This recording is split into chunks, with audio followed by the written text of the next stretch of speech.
여러분 안녕하십니까? 다 같이 요절 말씀 9절 함께 읽겠습니다. 요절 말씀 9절 시작.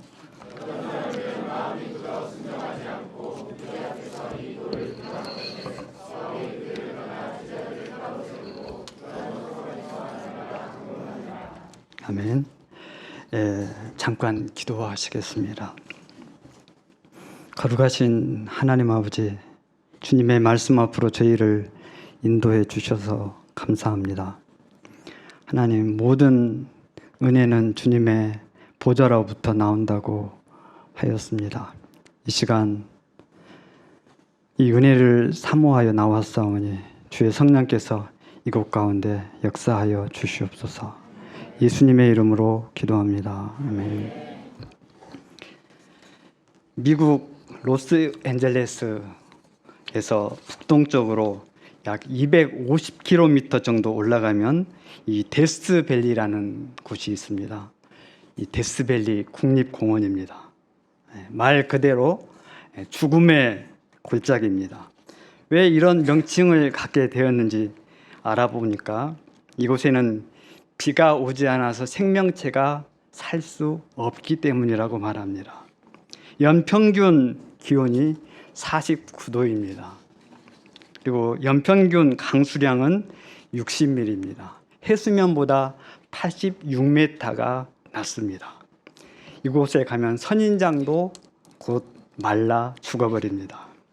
그런데 이 이상기후로 인해서 이 황량한 땅에 며칠 동안 쉬지 않고 비가 내렸습니다. 비가 오고 며칠이 지나고 나니까 이 죽음의 골짜기에 들꽃이 아름답게 피어나기 시작을 합니다. 죽음의 골짜기에도 이렇게 비가 오니까 꽃이 피는 생명의 역사가 일어나게 된 겁니다. 하나님의 말씀은 메마른 땅에 내리는 비와 같다고 성경에 기록하고 있습니다. 이사야서 55장 10절을 보면 비가 하늘에서 내려 땅을 적시고 소출을 맺게 한다고 기록하고 있습니다. 오늘 이 이사야서 말씀이 증명이 됩니다. 하나님의 말씀이 비처럼 내릴 때 음란과 우상으로 황폐한 고린도 땅에 생명의 역사가 일어나게 되고 거짓과 마술이 흥행하던 에베소 땅이 거룩한 땅으로 변화되는 기적이 일어납니다. 이처럼 하나님의 말씀의 역사는 말씀을 통해서 생명을 살려내는 역사입니다. 이 시간 간절히 바라기는 우리가 섬기는 이 하나님의 몸된 교회에도 그런 은혜의 역사가 일어나기를 간절히 소망합니다. 뿐만 아니라 어떻게 생명을 살리는 교회가 될 수 있는지 배우는 시간 되기를 간절히 기도합니다. 파트 1, 초대교회 모델이 된 브리스길라 가정. 사도 바울은 1년 6개월 동안 고린도에서 하나님의 말씀을 가르쳤습니다. 그 후에 에베소에 잠깐 들렸다가 안디옥으로 내려가서 제2차 전도 여행을 마무리합니다. 안디옥에서 얼마간의 쉼을 얻으면서 바울은 제3차 전도 여행을 계획할 때였습니다.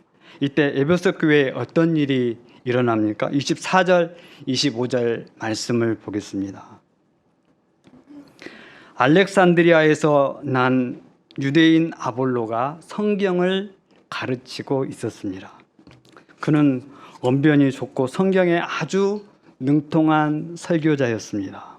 아볼로는 알렉산드리아 출신입니다. 알렉산드리아는 기원전 332년에 알렉산더 대왕이 건설한 도시입니다. 현재 보면 이집트 나일강 하구에 위치해 있습니다. 당시 이 도시에는 세계의 3대 대학이 있었습니다. 알렉산드리아, 다소, 아덴 대학이 바로 그것입니다. 그 중에서도 알렉산드리아는 저명한 신학자와 유명 인물들을 많이 배출한 곳으로 아주 유명한 곳입니다. 신학자 클레멘티나, 오리겐, 또 해부학의 아버지 헤로필로스, 기하학의 아버지 유클리드, 그 다음에 유레카의 주인공 아르키메데스, 최초로 지동설을 주장했던 천문학자 아르스파르코스, 이 모든 사람들이 다 이 알렉산드리아 출신들입니다. 그곳에는 당시 세계에서 가장 큰 도서관이 있었습니다. 그래서 당시 세상의 모든 책과 문헌들을 그곳에 다 모일 정도로 그렇게 큰 도서관이었습니다. 어떻게 보면 학자들에게는 천국과 같은 곳이 그곳이었습니다. 아볼로는 이런 좋은 학군에서 공부한 최고의 지식인이었습니다. 지금으로 말하면 그는 영국의 옥스퍼드나 캠브리지, 또 미국의 프린스턴 대학 수준의 교육을 받은 초엘리트였을 겁니다. 아볼로가 성경에 능통했다는 것은 그가 성경을 지식적으로 깊이 연구할 뿐만 아니라 그 배운 것들을 삶 속에 잘 적용하며 실천했다는 말입니다. 아마 그는 철학과 신학, 종교학에 아주 뛰어난 대학자였을 것입니다. 그는 구약 성경을 통달해서 예수에 관한 것을 자세히 풀어서 해당의 사람들에게 가르쳤습니다.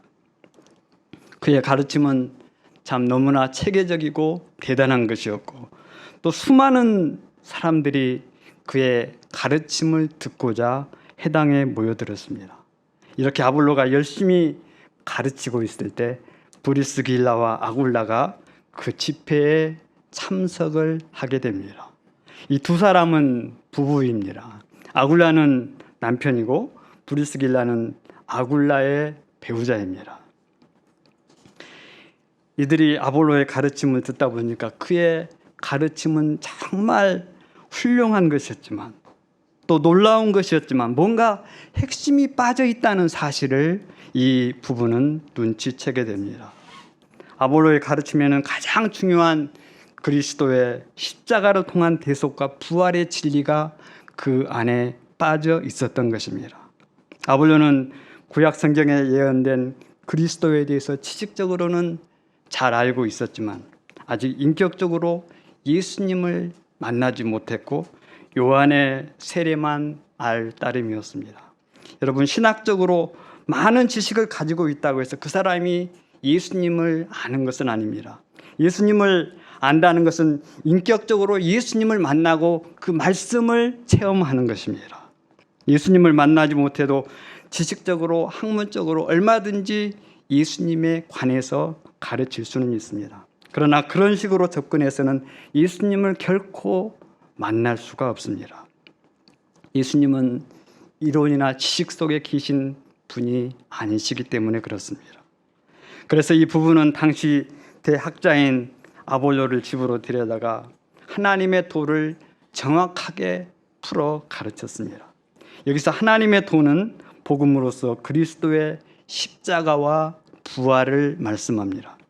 그럴 때 대학자인 아볼로가 브리스길라 가정을 통해서 복음을 듣게 되었고, 또 예수님을 새롭게 영접하게 되었습니다.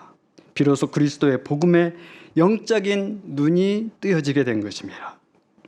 아볼로는 참 대단한 사람이기도 하지만 또 어떤 면에서 보면은 아주 겸손한 사람 같습니다.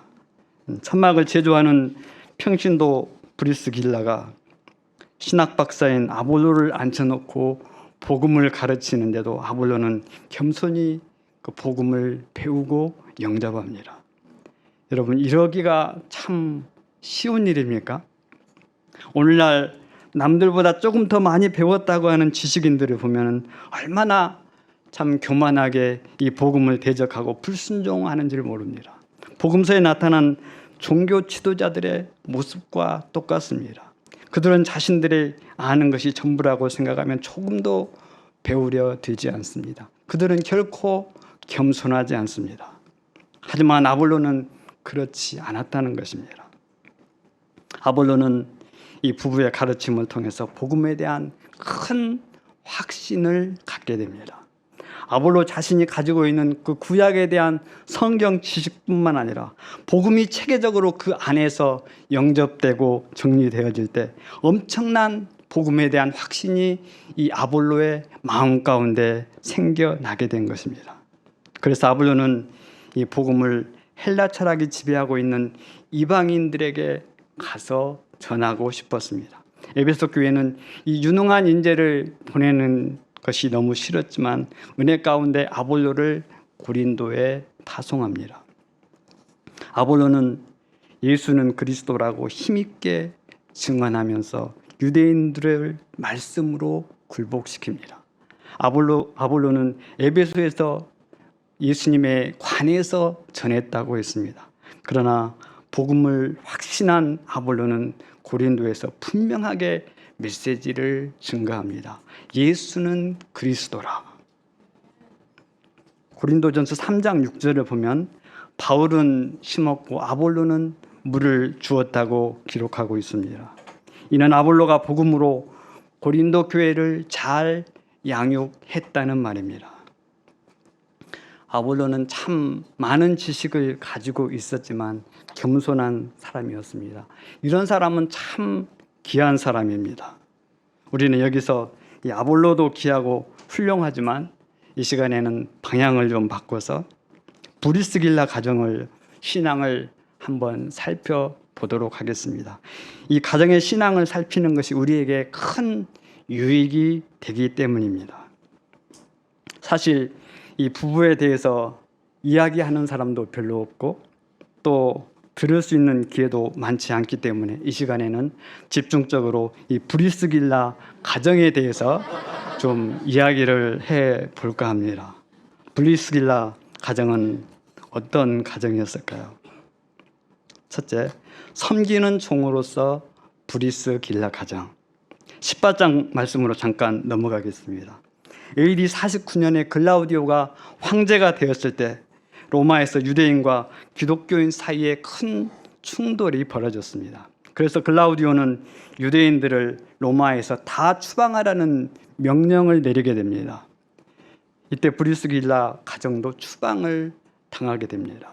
원래 브리스길라는 이 브리스가라고 하는 로마의 귀족 가문입니다. 아굴라는 평범한 유대인이었습니다. 브리스길라가 어떤 경로를 통해서 복음을 영접하게 되었는지 성경에 기록되어 있지는 않습니다. 아마 유대인에 해당해서 말씀을 듣고 하나님에 대한 믿음을 갖게 된 것 같습니다. 한마디로 개종자였습니다. 그래서 천막 제조업을 하는 아굴라와 믿음의 가정을 이룹니다. 브리스길라는 귀족 출신이지만 로마 시민권을 다 포기하고 예수님을 따르기로 그녀는 작정을 합니다. 그래서 그 후에 남편인 아굴라를 따라서 로마에서 유대인 추방 명령 때 고린도로 가게 되었습니다. 그들이 도착한 고린도는 음란과 술 취함과 부도덕으로 아주 타락한 도시였습니다. 그런데 이곳에서 놀라운 만남을 갖게 됩니다. 어떤 만남입니까? 전도자 사도 바울을 만나게 됩니다. 이것은 우연이 아니라 하나님의 놀라운 섭리였습니다. 신앙을 가지고 여러분이 살려고 작정하면, 또 믿음으로 여러분이 살려고 작정을 하면 하나님은 이처럼 믿음의 사람을 붙여주시는 것 같습니다. 하나님은 만남의 축복들을 그런 사람에게 허락을 해 주십니다. 바울도 고린도에 혼자 왔기 때문에 천막 만드는 일을 찾다가 생업이 같은 이 브리스길라 가정에 머물게 됩니다. 브리스길라는 바울을 직원으로 채용했을 겁니다. 이 부부는 바울을 형제처럼 따뜻하게 영접해 주었습니다. 이 브리스길라 가정을 보면 손님 대접을 잘하고 섬김의 내면성이 아주 탁월한 것을 볼 수가 있습니다.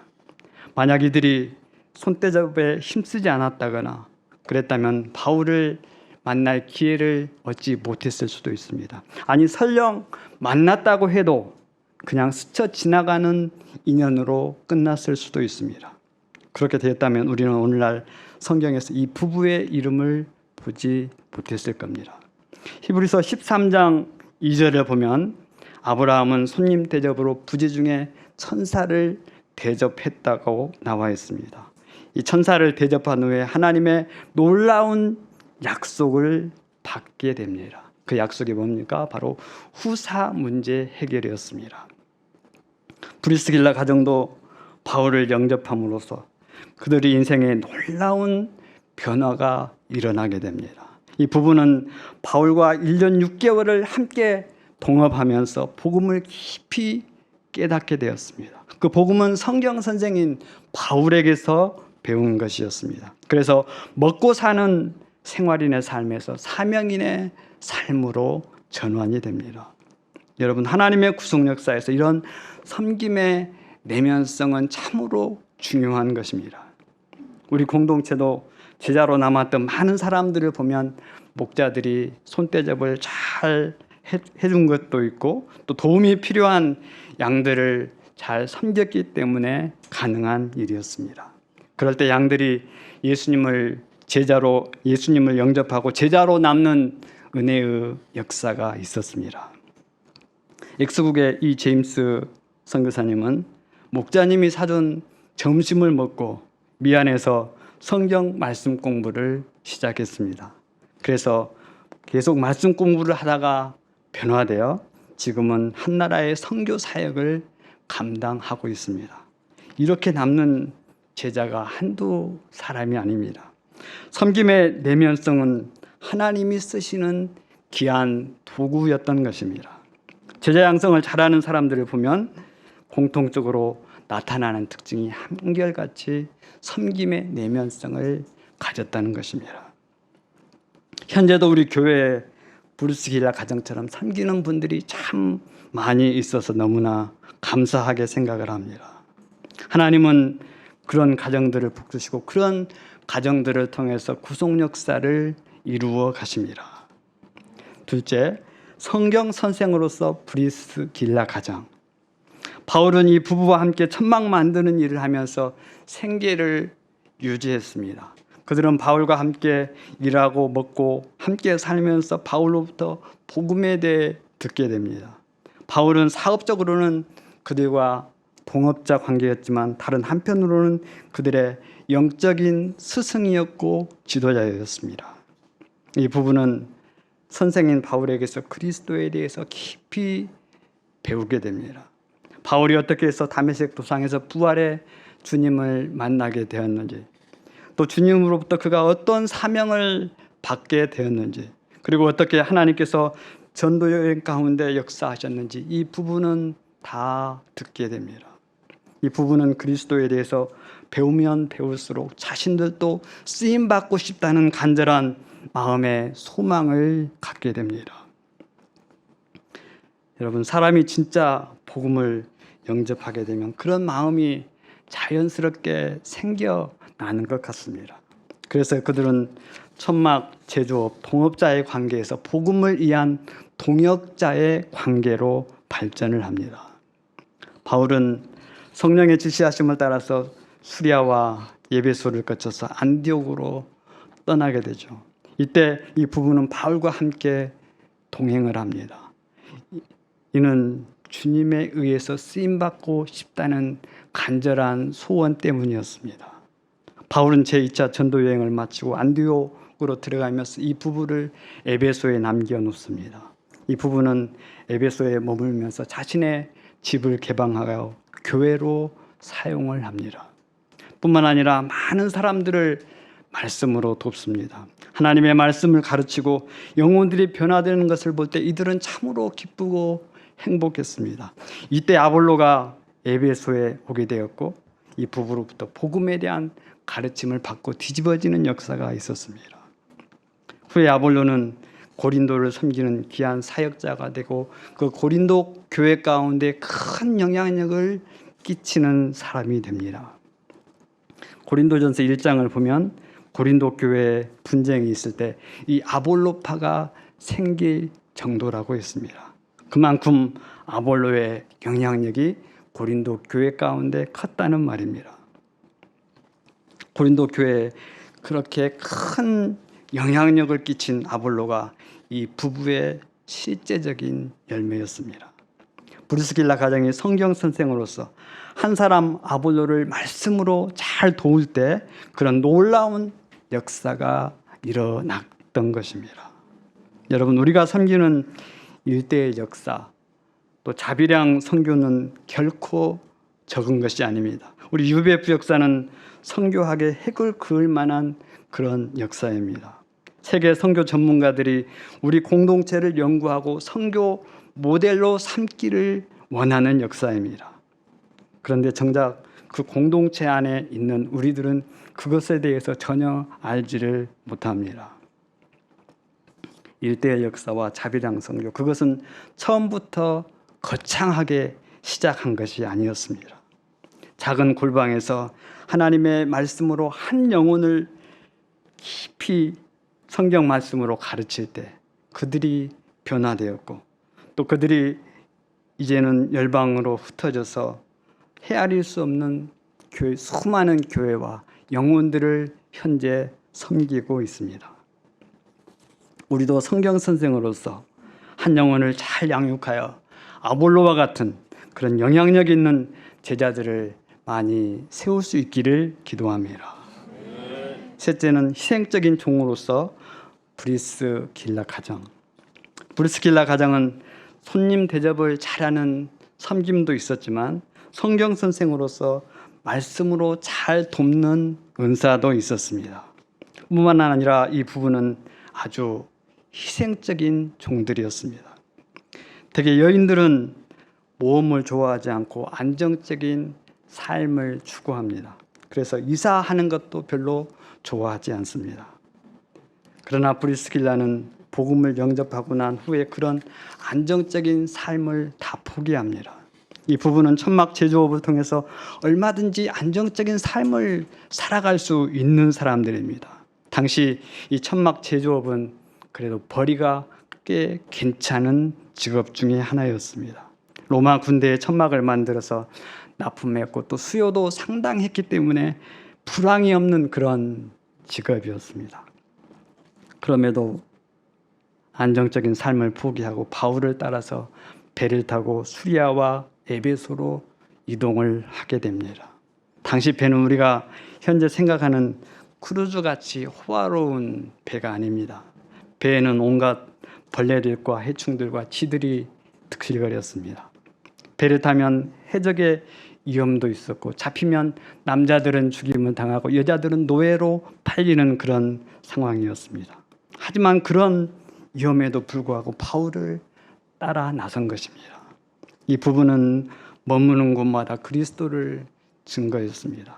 어떤 도시든지 이들은 정착하는 곳마다 자신의 집을 교회로 내어놓았습니다. 그리고 그들은 영혼을 섬겼습니다. 지금이야 주일 예배가 한두 시간이면 다 끝나지만은 초대교회 당시에는 하루 종일 말씀 듣고 기도하고 교제하는 것이 일상이었습니다. 그때마다 이 부부는 예배에 참석한 사람들이 먹을 것, 마실 것을 다 준비해야 했습니다. 자신의 집을 교회로 내놓았기 때문입니다. 이는 정말 고되고 피곤한 일이었습니다. 그들은 어떤 사생활도 보장을 받지 못합니다. 하지만 그들은 기쁨으로 모든 삶을 희생했습니다. 이런 그들의 희생으로 가는 곳마다 교회가 놀랍게 부흥하게 되었습니다. 이 부부는 후에 로마로 가게 되는데 거기서 믿음의 중심을 지키다가 결국에는 순교를 당하게 됩니다. 인간적인 눈으로 볼 때는 고생하면서 초라하기 그지없지만 하나님의 눈으로 이 가정을 볼 때는 너무나 눈부시게 아름다운 가정이었던 것입니다. 역사와 성경이 이 부부의 믿음과 선한 행위를 증명을 하고 있습니다. 신약 성경 어디에서 이처럼 아름다운 부부를 우리가 만나볼 수가 있습니까? 이들은 평신도였지만 하나님의 구속 역사의 길이 남을 만한 하나님의 일꾼이고 바울의 동역자였습니다. 여러분이 사역자냐 평신도냐 그것이 결코 중요한 것이 아닙니다. 중요한 것은 우리 모두가 하나님의 일꾼으로 부름 받았다는 사실입니다. 우리도 이 브리스길라 가정의 삶을 본받고 배움으로써 그날에 주님으로부터 칭찬받는 우리 모두가 될 수 있기를 기도합니다. 파트 2 두란노 서원의 제자 양육. 아볼로가 에베소를 떠나서 고린도에 있을 때였습니다. 바울은 제2차 전도 여행 때 개척했던 갈라디아와 부르기 땅을 돌면서 제자들을 굳게 세우고 다시 에베소에 오게 되었습니다. 에베소에 와서 어떤 제자들을 만났는데 바울은 뭔가 좀 미심쩍어서 그들의 믿음을 확인해 보고 싶어 질문을 합니다. 너희가 믿을 때 성령을 받았느냐? 제자들의 대답은 의외로 성령이 있음도 듣지 못했다고 말을 합니다. 성령의 존재 자체도 모르고 있었다는 말입니다. 성령으로 아니하고는 누구든지 예수를 주시라고 말할 수 없다고 고린도전서 12장 3절에 나와 있는데 이들은 그럼 과연 어떻게 된 제자들일까요? 추측하기로는 이들은 아마 세례 요한의 제자들이었든지 아니면 그 제자들의 가르침을 받는 자였을 겁니다. 이 제자들은 요한의 세례에 머물러 있었고 그들의 신앙 고백은 참으로 불완전했습니다. 요한의 세례는 회개의 세례입니다. 물론 우리가 구원받기 위해서는 요한이 주장한 회개의 세례도 필요하죠. 하지만 여기서 머물러서는 안 되고 십자가로 통한 대속과 구원의 은혜 속으로 들어가야 됩니다. 그래야만 그리스도와 연합을 하게 되고 또 그때 참된 신앙 고백을 할 수가 있습니다. 바울은 회개의 세례만 머물러 있는 제자들에게 세례 요한이 선포했던 그 성령과 불로 세례를 주시는 분이 바로 예수님이심을 증거합니다. 제자들이 이 말씀을 받고 바울이 안수할 때 그들에게 방언과 예언의 은사가 나타났습니다. 이것은 성령께서 그들에게 임했다는 시각적인 증거입니다. 8절 9절 말씀을 보겠습니다. 함께 읽어봅니다. 8절 9절 시작.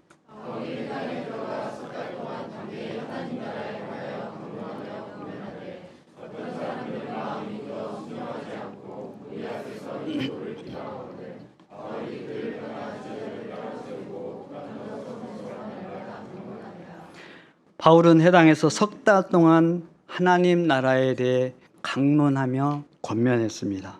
이렇게 석 달 동안 강론하고 권면했는데 이들의 반응이 뭡니까? 항상 말씀에 대한 반응은 두 가지로 나타납니다. 마음이 굳어 순종하지 않고 비방하는 사람도 있고 또 반면에 베레아 사람처럼 간절한 마음으로 하나님의 말씀을 받는 사람도 있습니다.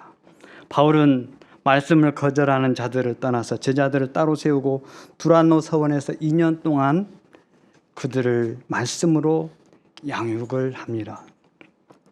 해당에서는 안식일에만 가르쳤지만 두란노 서원에서는 날마다 말씀을 가르쳤습니다. 집중적으로 말씀을 통한 양육을 한 것입니다.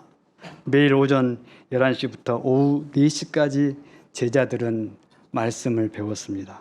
이 시간은 모두가 노동하지 않고 일하는 시간입니다. 제자들은 일하다가 모두가 쉬는 시간에 주의 말씀을 듣고자 모여들었고 또 이 강론이 끝나면 일터로 돌아가서 일을 했습니다. 그럴 때 아시아에 사는 자들이 다 주의 말씀을 들었습니다. 주의 말씀이 증거될 때 하나님은 바울을 통해서 여러 가지 기적들도 보여주셨습니다. 예수 그리스도의 이름을 통해서 악귀들이 떠나가고 또 바울의 손수건과 앞치마를 통해서 병을 치료하는 역사를 이루셨습니다. 뿐만 아니라 믿는 사람들이 끊지 못한 죄를 자복하며 회개하는 역사도 있었고 마술하는 사람들은 그 책을 불살랐다고 했습니다. 성경은 이 모든 결과에 대해 주의 말씀이 힘이 있어 세력을 얻었기 때문이라고 요약을 합니다. 우리는 여기에서 두란노 서원의 제자 양육에 대해서 한번 살펴볼 필요가 있습니다. 복음은 우리가 한번 전했다고 해서 다 끝나는 것이 아닙니다. 제자는 양육이라는 오랜 과정을 거쳐서 만들어집니다. 바울이 2년 동안 줄기차게 한 것이 뭡니까? 제자 양육에 대한 교육이었습니다.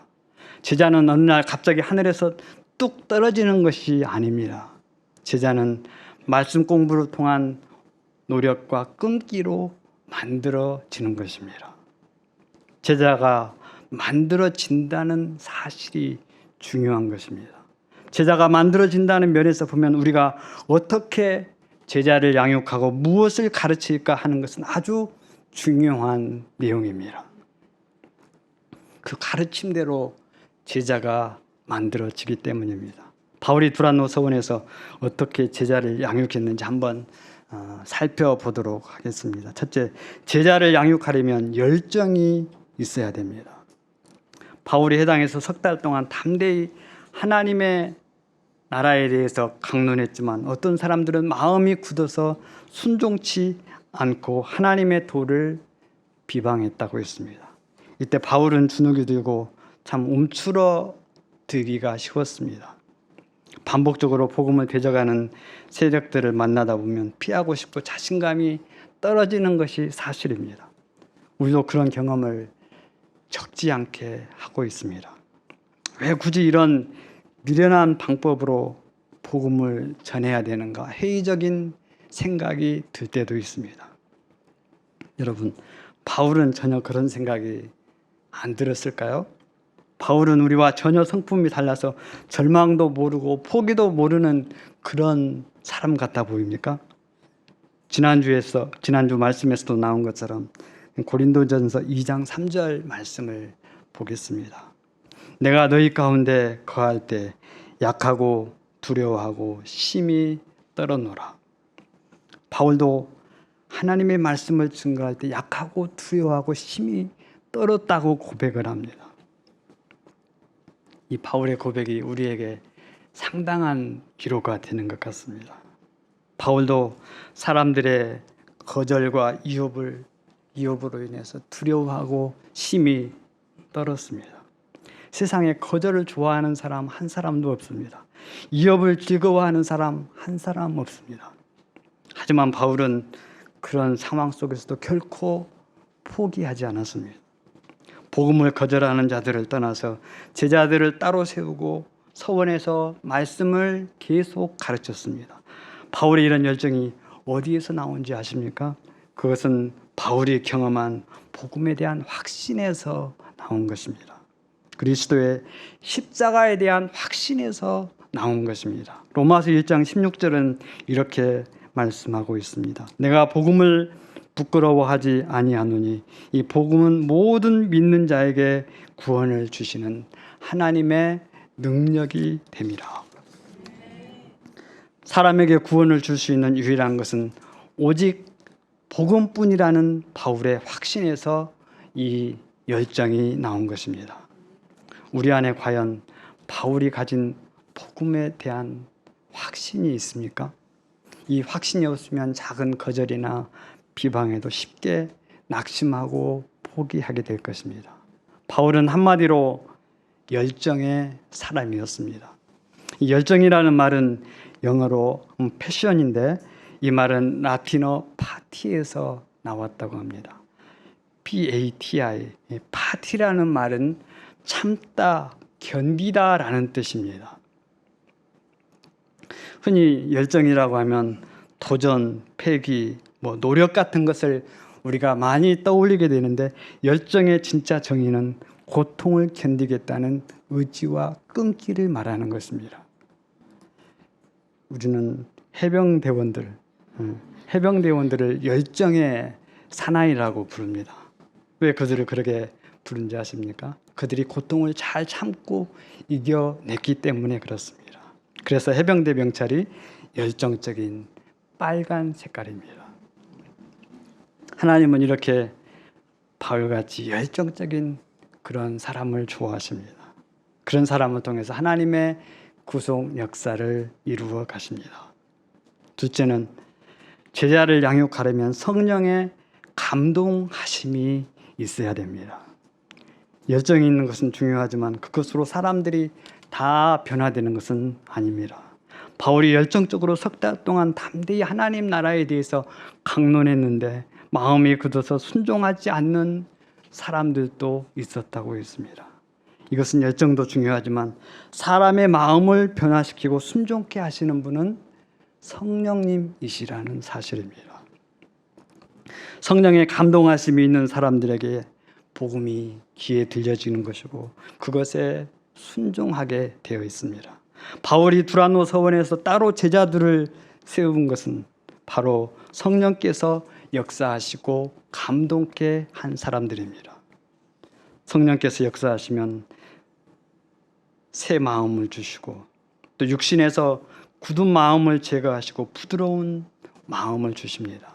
성령이 임하시면 하나님의 율례와 규례를 지켜 행하게 된다고 에스겔서 36장 26절 27절에 그렇게 나와 있습니다. 그것은 성령께서 역사하신 공통적인 사람들의 특징이었습니다. 똑같이 주의 말씀을 듣지만 어떤 사람은 비방을 하고 어떤 사람은 순종을 합니다. 그것은 바로 성령의 감동하심의 차이입니다. 우리가 예배를 드릴 때나 말씀 공부할 때 성령의 도우심을 간구하는 이유는 부드러운 마음을 주시고 변화시키는 분은 바로 성령 하나님이시기 때문입니다. 성령의 감동하심이 있어야 예수님의 제자가 되는 것입니다. 셋째는 제자를 양육하려면 그리스도만을 증거해야 합니다. 여기서 전하는 내용이 무엇인가 하는 것은 너무나도 중요한 내용입니다. 이는 마치 우리의 영혼이 무엇을 먹느냐와 똑같은 문제입니다. 바울이 석 달 동안 담대히 강론한 내용이 뭡니까? 8절 하반절을 보겠습니다. 담대히 하나님 나라에 관하여 강론하며 권면하되 라고 나와 있습니다. 바울이 가르친 것은 하나님의 나라, 즉 예수 그리스도였습니다. 바울이 2년 동안 두란노 서원에서 날마다 강론한 것도 예수 그리스도였습니다. 제자를 양육하면서도 열정도 중요하고 또 오랜 인내도 필요합니다. 그러나 이 쉽지 않는 과정에서 우리가 정말 잊지 말아야 할 것은 모든 가르침의 중심은 예수 그리스도가 되어야 한다는 것입니다. 예수님으로 시작하고 예수님으로 끝나야 합니다. 우리는 이 주제를 결코 놓쳐서는 안 됩니다. 교회 프로그램은 계속해서 돌아가는데 정작 배우고 가르쳐야 될 예수 그리스도에 초점을 맞추지 않으면 제자 양성은 반드시 실패하게 되어 있습니다. 우리가 배우고 가르치는 것은 오직 예수 그리스도여야 합니다. 다시 말하면 그리스도의 십자가와 부활입니다. 바울도 고린도전서 2장 2절에서 그렇게 고백을 했습니다. 내가 너희 중에서 예수 그리스도와 그가 십자가에 못 박히신 것 외에는 아무것도 알지 아니하기로 작정하였습니다. 두란노 제자 양육을 요약하면 뭡니까? 세 가지입니다. 첫째, 열정을 가지고 말씀을 가르쳐야 되고, 둘째, 성령의 감동하심이 있어야 되고, 셋째, 오직 예수님만을 증거할 때 제자가 만들어지게 된다는 겁니다. 21절로 41절 내용은 에베소에서 일어난 소동입니다. 복음은 항상 세상을 뒤집어 놓습니다. 이 말은 세상과 복음은 서로 반대의 성향을 가졌다는 말입니다. 바울은 사람의 손으로 만든 것이 신이 아니고 우상이라고 증거할 때 세상 사람들은 이것에 대해 반발했습니다. 24절에 나오는 더메두려와 그 일행들이 그런 사람들이었습니다. 바울은 이 일로 에베소에서 어려움을 당하지만 하나님께서 도우심으로 이 소요는 쉽게 마무리가 되었습니다. 말씀의 결론입니다. 오늘 말씀에서 공통적인 내용이 무엇입니까? 그것은 복음에 대한 가르침입니다. 브루스길라 가정이 아볼로를 가르쳤고 바울도 두란노 서원에서 제자들을 가르쳤습니다. 그럴 때 타락하고 음란한 고린도가 부흥되게 되었고 에베소 교회를 통해서 계시록에 나오는 소아시아의 7교회가 개척이 되었습니다. 황폐한 복음의 불모지가 생명과 은혜의 땅으로 변화되었던 것입니다. 히브리서 4장 12절에 하나님의 말씀은 살아있고 활력이 있다고 했습니다. 그 살아있는 말씀이 죽은 영혼을 소생케 하는 것입니다. 우리도 하나님의 말씀을 잘 배우고 가르쳐서 사람을 살리는 귀한 교회 될 수 있기를 간절히 기도합니다. 요절 말씀 9절 읽고 제가 기도하고 마치겠습니다. 시작.